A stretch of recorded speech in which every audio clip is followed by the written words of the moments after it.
L'home que ha de fer somiar Andorra a Milà Cortina 2026. Aquest és Joan Verdú, extrovertit, directe i també, ara, un home que transcendeix el món de l'esquí i Andorra, gràcies a les seves xarxes socials. La temporada 2025-2026 està marcada en vermell per a Joan Verdú.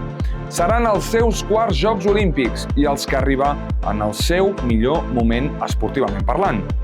Després d'un curs marcat per les lesions, Verdú vol recuperar la màgia d'ara fa 2 temporades quan va aconseguir els seus 2 primers podis en Copa del Món.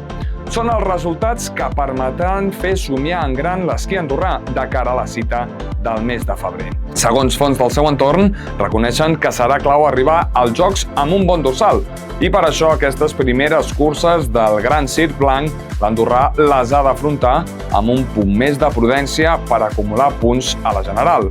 Per ara, un 12è lloc i un 16è lloc a la butxaca del Mamba Team.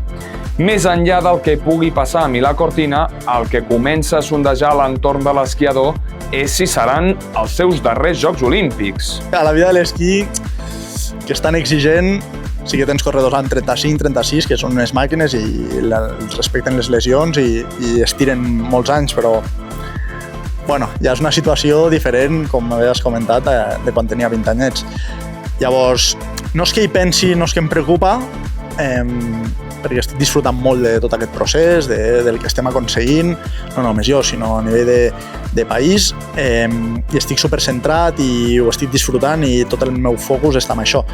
Però és veritat que, de tant en quant, això es pot acabar d'un dia per l'altre i vull tenir també una mica de tranquil·litat.